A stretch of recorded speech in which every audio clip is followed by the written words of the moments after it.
한국에서는 매해 연말만 되면 전국 대학의 교수들이 선정한 사자성어가 발표됩니다.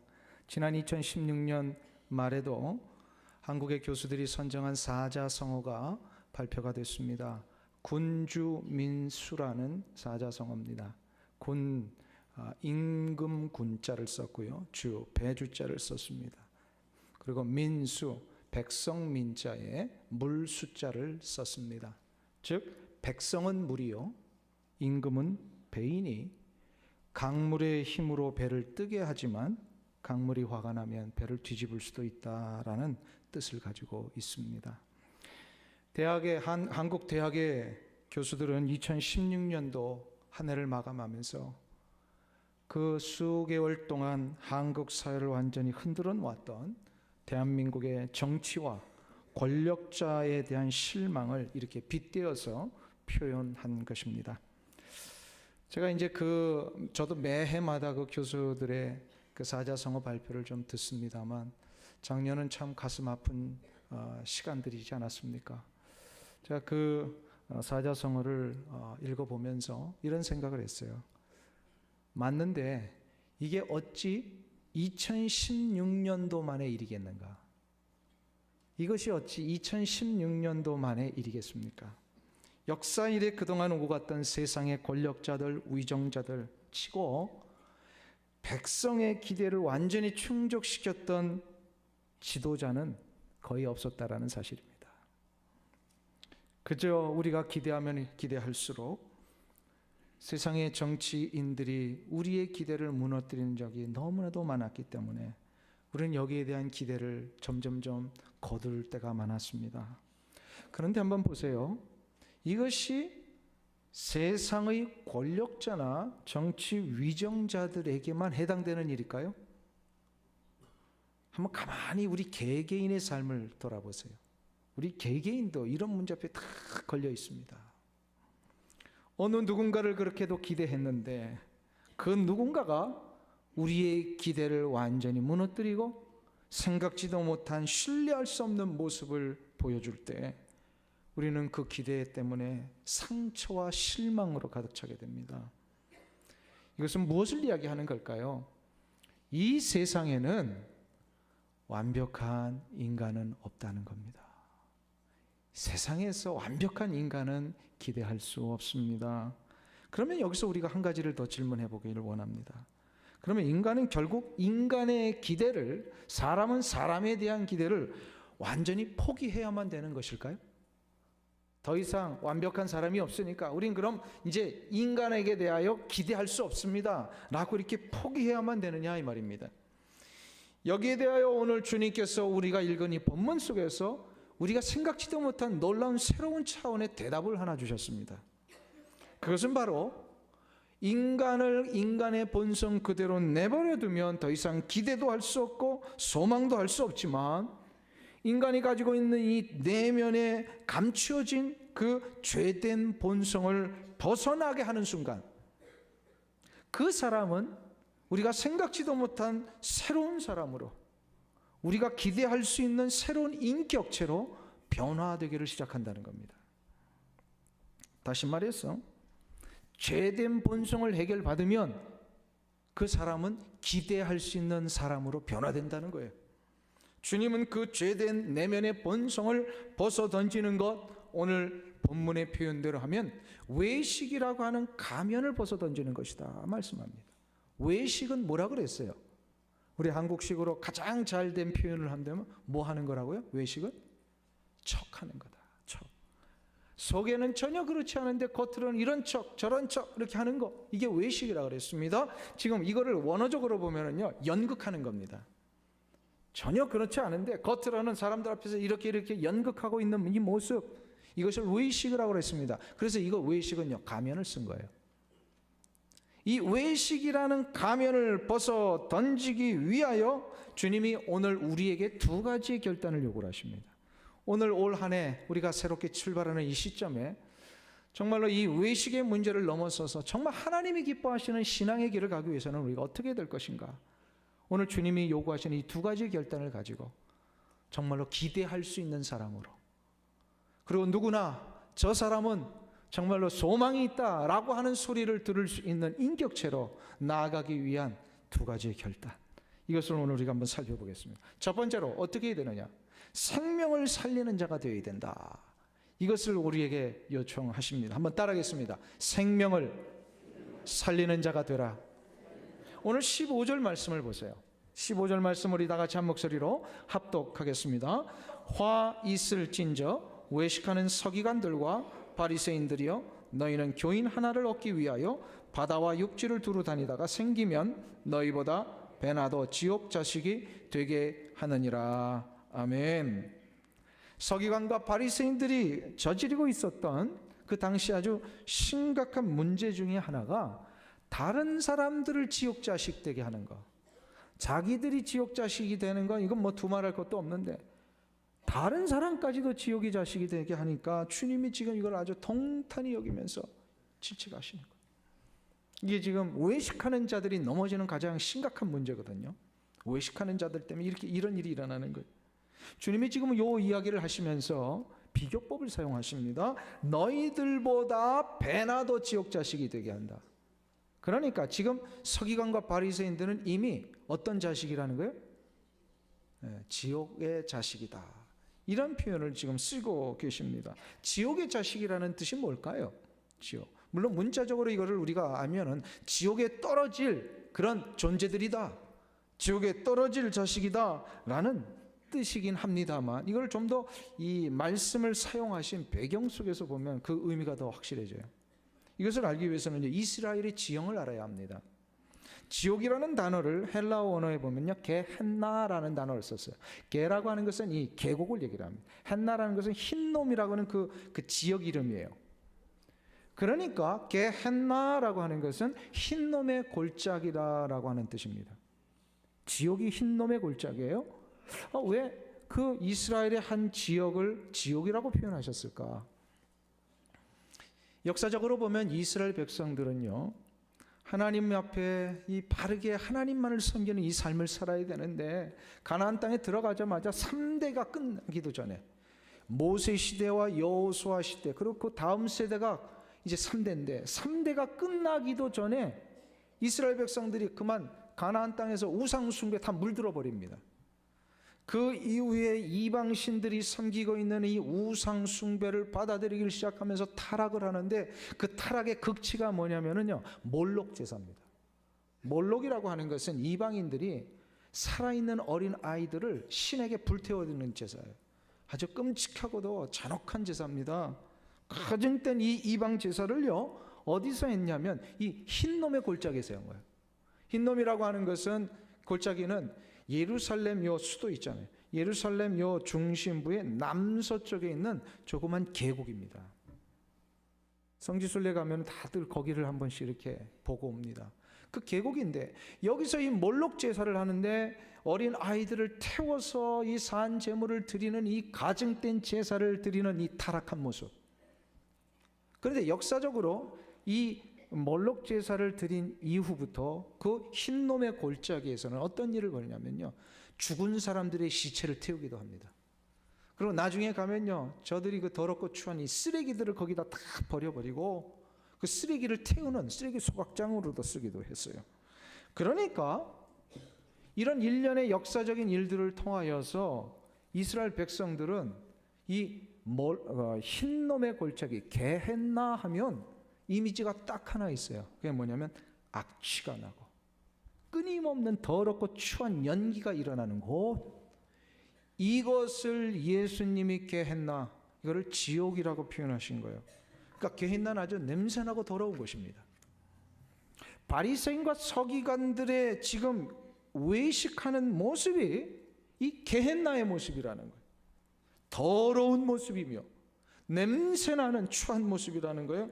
겉으로는 온갖 향수를 뿌려서 아닌 척 그 냄새를 커버해 보려고 하지만, 이미 죄와 탐욕으로 그 내면이 이 더러운 추한 냄새가 가득 넘쳐나고 있는데 아무리 겉으로 치장한다고 이게 되겠어요? 그러니까 외식하는 거는 향수 뿌리는 거하고 똑같은 거예요. 한번 생각해 보세요. 향수 장사 하시는 분들 죄송합니다. 그런 의미가 아니고요. 그런 의미가 아니고, 그러니까 자기의 냄새를 어떻게든 다른 것으로 이렇게 좀 메꿔보려고 하는 행위, 이런 걸 얘기를 하는 거예요. 예를 들어서 목욕을 한 달 이상 안 한다. 그럼 그 사람의 몸에서 냄새 나잖아요. 특별히 더운 여름날 땀이 나고 막 옷에 땀이 쩔어 있는데 옷도 갈아입지 않고 목욕도 하지 않는 냄새 납니다. 그런데 이 냄새를 커버하기 위해서 거기다 향수 뿌렸다. 어떻게 될까요? 여러분들은 경험이 없어서 잘 모르시겠죠. 그 냄새가 얼마나 저기 한지. 저는 그 경험해 본 적이 있어요. 기숙사 생활을 하는데 어떤 분이요, 이상한 냄새가 나. 알고 봤더니 너무 게으른 미국 사람이요, 샤워를 하는 사람, 안 하는 사람이 있더라고요. 샤워를 안 해서 이거를, 그러니까 게으른 사람이에요. 게으른 싱글 청년인데 그 향수를 뿌리는데, 이건 냄새를 못 맡겠더라고요. 지금 바리새인과 서기관이 그런 이미지라는 거예요. 그런 이미지. 그 자기들의 그 내면 속에 있는 죄라고 하는 더럽고 추한 냄새가 그들의 내면 속에 가득 차 있는데, 이거를 아닌 척 해보려고 하니까 자꾸 외식이라는 향수를 뿌렸더라는 거예요. 근데 문제는 자기들만 그렇게 하면 그것도 봐줄 만한데, 자기들만 그런 게 아니라 다른 사람들도 그렇게 만들고 있더라는 거예요. 바로 그 사람들이 누구냐면 자기들이 전도한 사람들. 유대인들은 당시에 그 신구약 중간 시대 때부터 예수님 당시에 이 유대인들, 열심히 유대인들이요, 해외 이방인들 가운데 저들에게 전도를 해서 유대의 이 종교 있잖아요, 유대교를 믿게 하는 일들을 굉장히 열심히 했다고 합니다. 그 수많은 그 성경 학자들이 그 얘기를 고증을 하고 있어요. 그래서 당시에 이방 민족들에게 가서 유대교를 전도해서 저 이방인들을 개종을 시킵니다. 그 개종된 유대인들이 많이 일어났는데, 문제는 저들을 개종시킨 후에는 하나님의 자녀로 만드는 게 아니고 실은 자기들이 추구하고 있는 이 외식적인 삶을 살도록 자기들의 바리새인들을 다 만들어 버렸다라는 거예요. 이게 이제 그 지옥 자식이 되게 하는도다, 그런 뜻이거든요.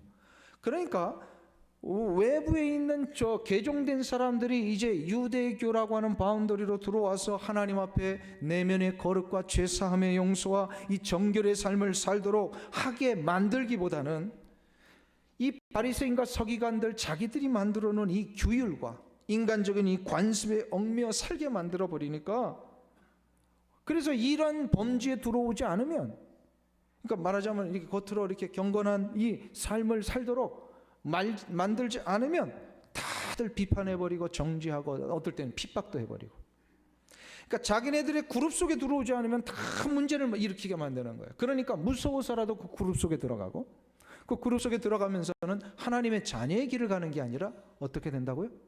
바리새인들보다 더 열심인 그런 외식 가운데 빠지는 바리새인들로 돼버리더라는 거죠. 주님이 이게 나쁘다는 거예요. 자기들만 냄새나는 사람 되는 게 아니라 다른 이들도 이 더러운 냄새 나는 사람으로 만들어버리는 이것, 이게 지금 외식하는 자의 아주 더러운 추한 모습이며, 이것이 그 영적인 공동체 안에 있을 때 이것이 아주 힘들어지니까 예수님 이거를 어떻게 하신 거예요? 십자가에 달려 돌아가신 며칠 전에 이 얘기를 하신 거예요. 제발 이런 삶 살지 말라. 그러면 우리가 이 시점에서 한번 생각해 보기를 원합니다. 이런 삶을 살지 않기 위해서는 그럼 어떻게 해야 될까요? 어떻게 하는 것이 이런 삶을 살지 않는가요? 그것이 더 중요하죠. 외식이 뭔지를 알았는데 그럼 그 외식에 빠지지 않기 위해는 우리는 어떻게 해야 되느냐? 그걸 우리는 두 단계로 여기서부터 회복할 수 있습니다. 두 단계. 첫 번째는 뭐냐면 그 내면 속에 더럽고 추한 이 냄새의 문제를 제거해야 됩니다. 한 달 동안 목욕 안 한 사람이 냄새를 해결하려면 어떻게 해야 될까요? 어떻게 해야 될까요? 목욕탕에 가서 목욕해야 돼요. 마찬가지로 자신의 인격과 내면 속에, 자기의 영혼 속에 이 감출 수 없는 이 죄에 대한 이 냄새, 죄로 일어나는 이 악취, 이거를 해결하기 위하여는 죄 씻음의 역사를 얻어야 됩니다. 죄 씻음은 어떻게 이루어지죠? 오직 우리 주 예수 그리스도의 보혈로만 이루어집니다. 예수 그리스도의 십자가의 보혈로 내가 죄 씻음을 받을 때에 나의 영혼과 나의 육체는 다시금 그 죄의 냄새로부터 해방되게 되어 있습니다. 이것이 첫 번째 우리가 해야 할 단계예요.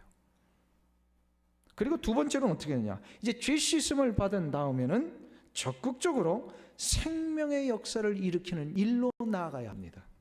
죄된 이 삶으로 다시금 돌아가는 게 아니라 생명의 역사를 일으키는 일로 나가야 되더라. 이것을 다른 말로 생명사역입니다. 생명사역을 위하여 나가야 돼. 그러면 생명사역의 가장 핵심이 뭘까요? 생명사역의 가장 핵심, 그것은 바로 내가 그 이전에는 냄새나는 인생이었는데 그 주 예수 그리스도의 십자가의 죄 씻음의 은총 때문에 내가 이렇게 향기롭고 보배로운 존재로 바뀌었습니다를 먼저 경험해 봐야 됩니다. 이거를 경험해 봐야 돼요. 그리고 그 경험을 다른 이들에게 아주 호소력 있게 보여줘야 됩니다. 무언가를 호소력 있게 전달하기 위해서는 어떻게 해야 되느냐, 그는 내 감격과 경험을 분명하게 전달할 수 있는 능력이 생겨야 돼요. 지난 연말에 한 선교회 송년 모임에 갔다가 그 연말 모임을 마칠 때 어떤 가정에서 모이신 모든 이 회원들에게, 선교 회원들에게 선물을 하나씩 주셨어요. 이렇게 열어봤더니 영양 보조 그 식품으로 만든 이게 병을 하나씩 이렇게 주신 거예요. 아주 그 귀한 거더라고요.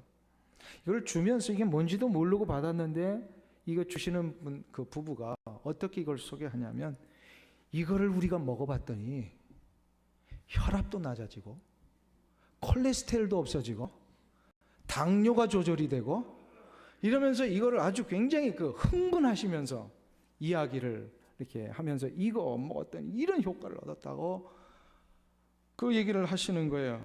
그러면서 이게 릭퀴드로 된 거거든요. 그 무슨 알약이 아니고, 근데 이렇게 주사기로 이렇게 빼가지고 그걸 이제 입에서 넣은, 아주 먹기도 편하게 되어 있어요. 제가 그때 그 소개하시는 그분을 이야기를 들으면서 이런 생각이 들었어요. 이거는 안 먹으면 손해다. 그러니까 나도 어떻게 된 거예요? 넘어간 거죠. 지금까지도 저도 그걸 먹고 있어요. 뭔지는 물어보지 마세요. 저도 그걸 먹고 있어요. 그러면서 제가 그때 생각한 거야. 이게 전도구나. 이게 전도구나.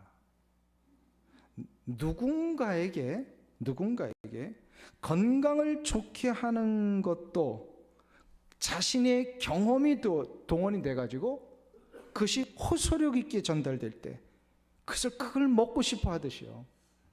내 인생의 문제, 영혼의 문제를 해결하고 게헨나 지옥의 자식에서 이제는 향기롭고 보배로운 거룩한 하나님의 자녀로 바뀌어지는 이 놀라운 영생의 선물, 이 놀라운 구원의 선물을 전달하고 그것을 호소력 있게 상대방이 받게 하려면 어떻게 된다? 내가 먼저 그 경험이 있어야 돼요. 그리고 그 경험 때문에 일어나는 감격이 있어야 돼요. 그 경험과 감격을 가지고 이것을 모르는 자들에게 이야기할 때 그는 이것을 얻고 싶어 합니다. 이게 전도구나. 전도하고 믿으려면 믿고 말려면 말아라.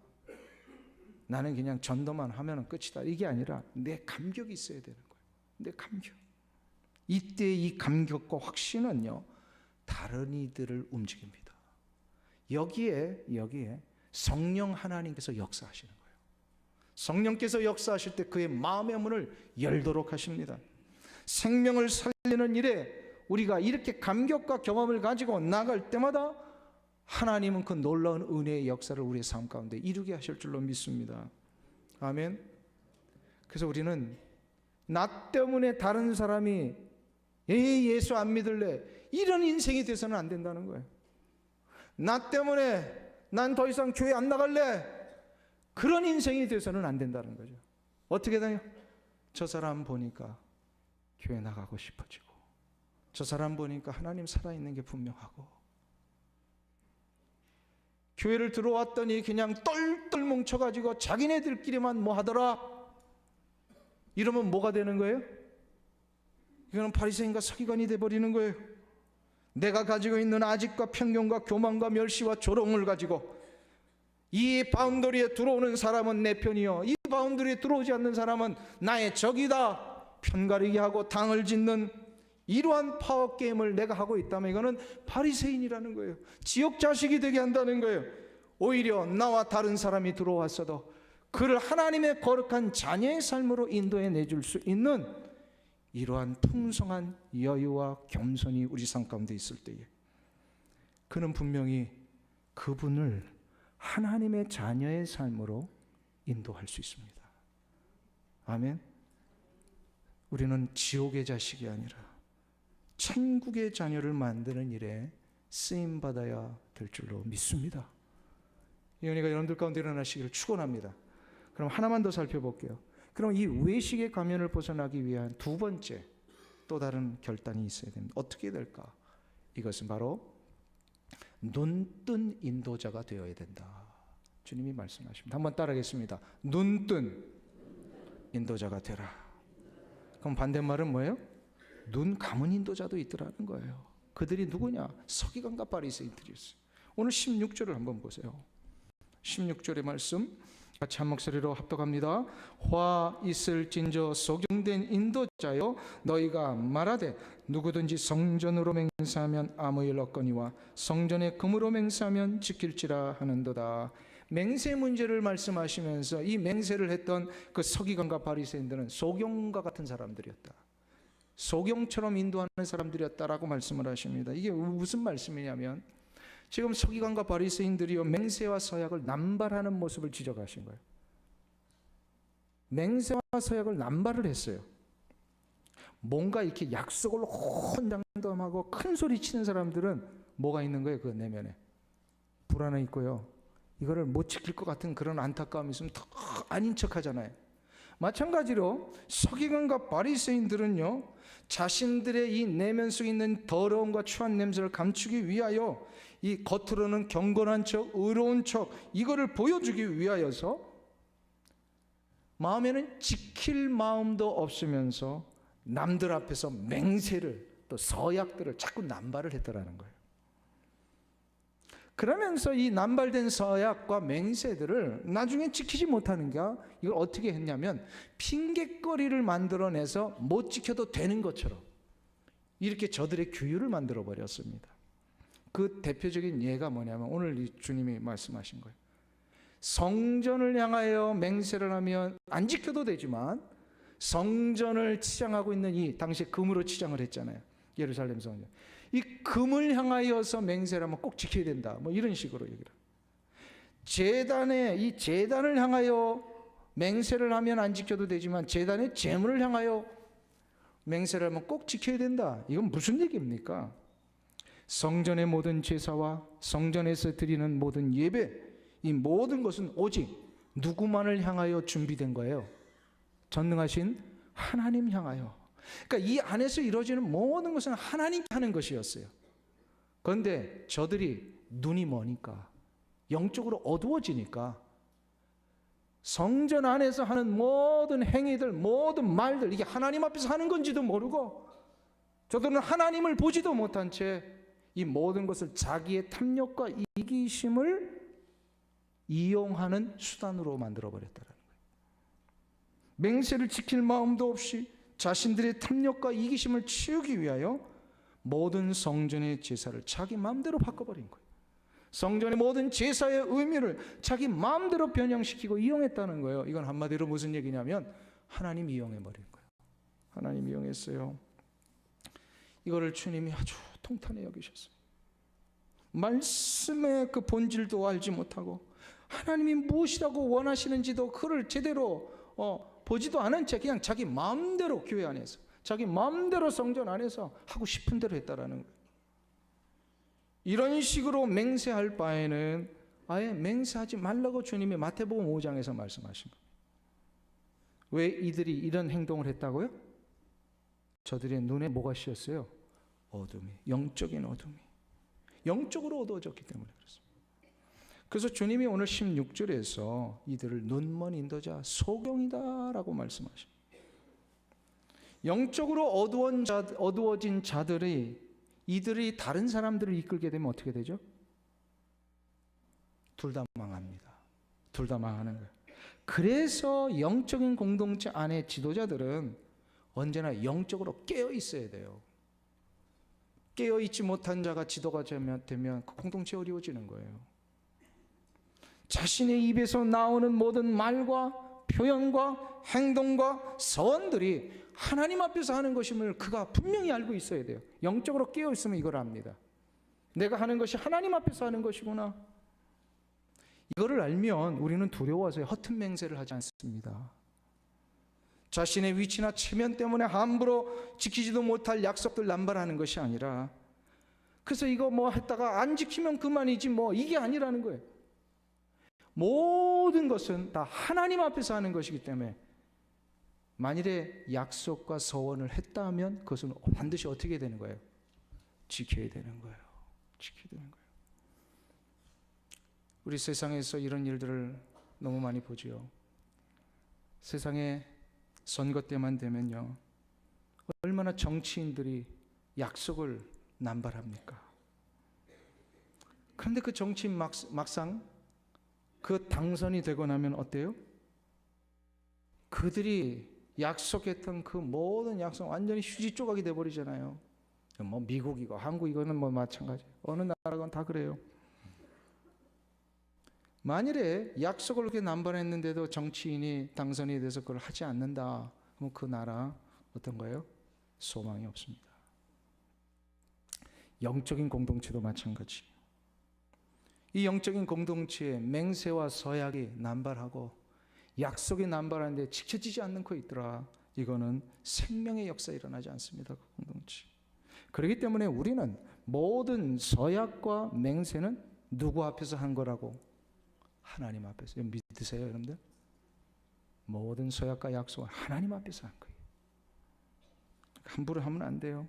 하면 꼭 지켜야 돼요. 사소한 약속이라도.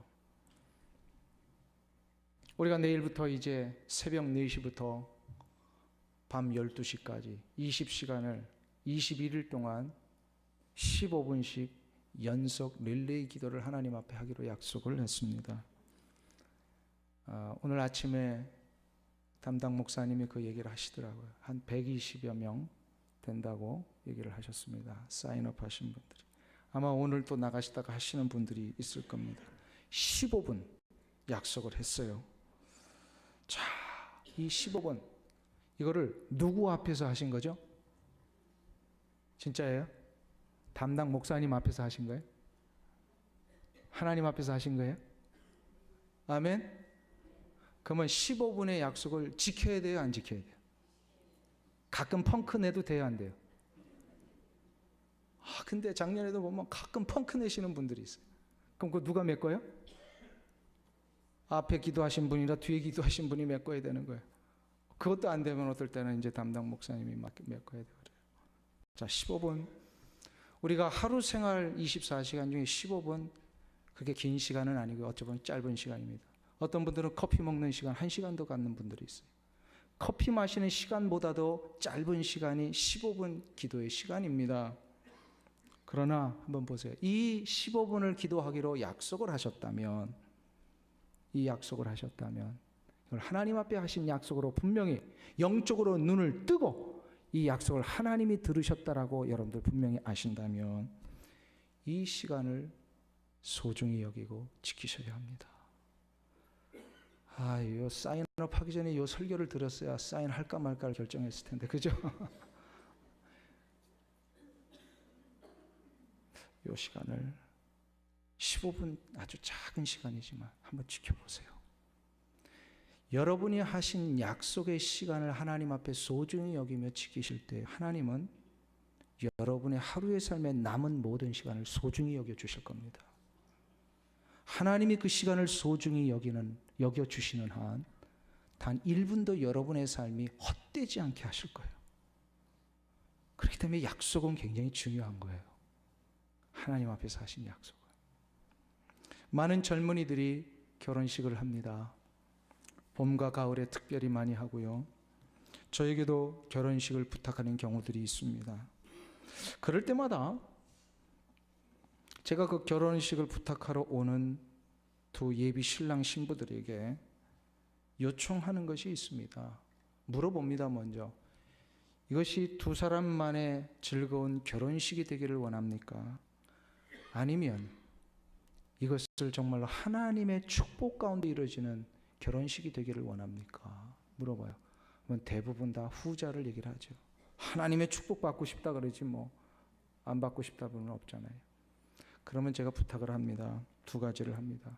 그렇다면 하나님 앞에 축복받고 싶은 결혼식이 되기를 원한다면 결혼식이 아니라 결혼 예배를 드리십시오. 부탁을 합니다. 결혼의 예배를 드리십시오.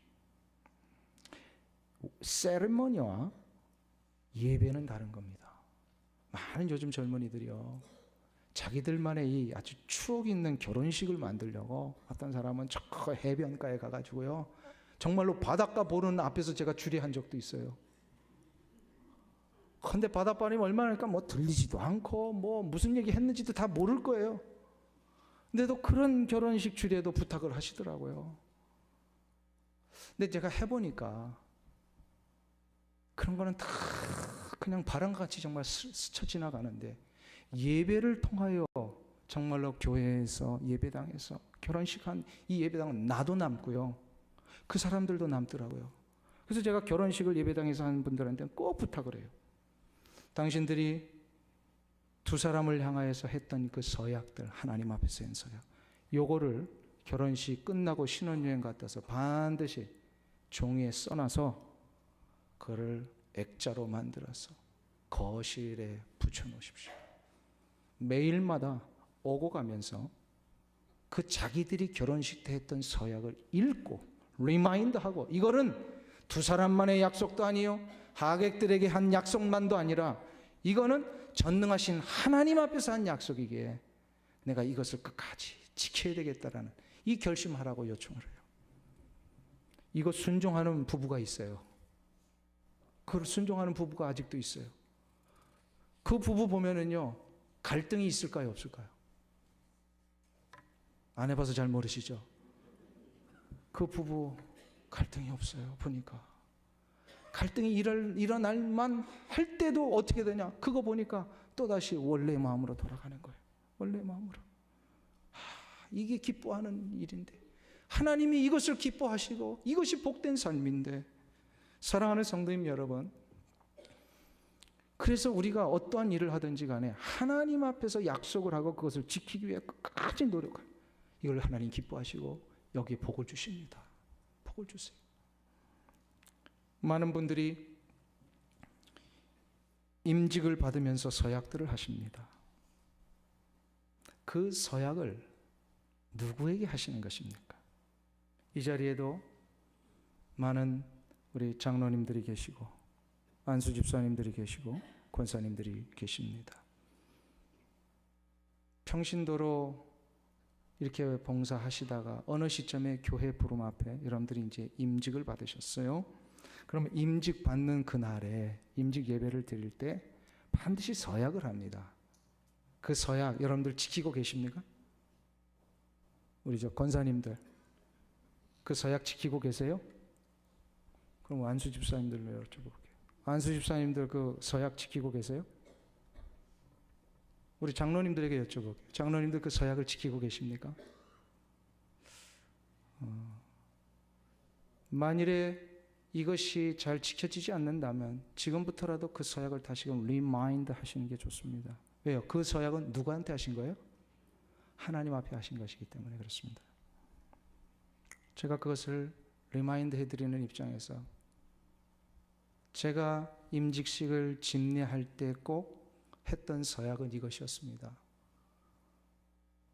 그것은 5개가 있는데요. 오늘 시간 강에서 마지막 그 4개와 5번째만을 좀 소개해드리니까 한번 리마인드, 여러분들 하신 서약이에요. 여러분들 하신.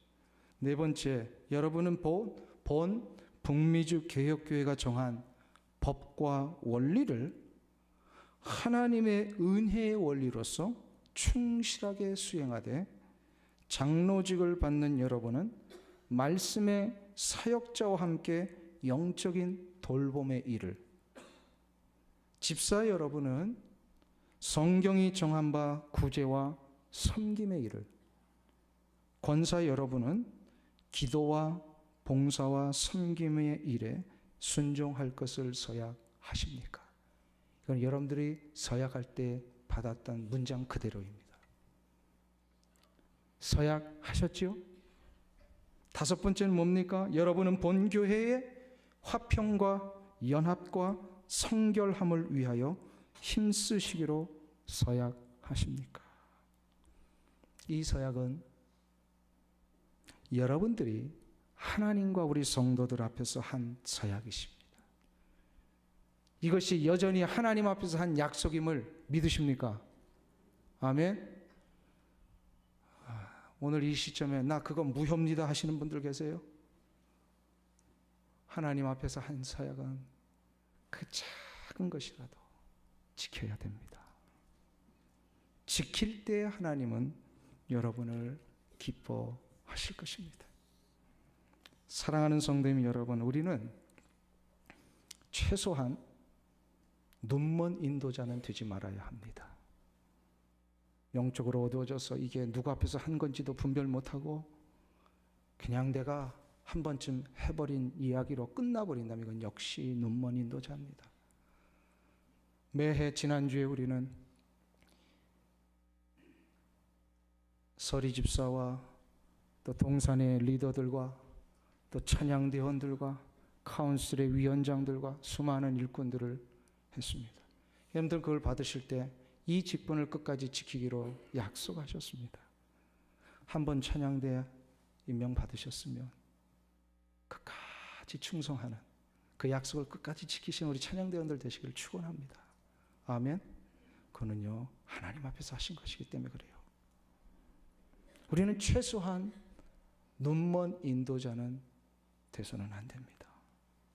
영적인 눈을 떠서 내 삶에 나의 입으로 나의 마음속에 했던 모든 하나님 앞에서의 약속들 하나님은 들으셨다라는 거 잊지 마시고요.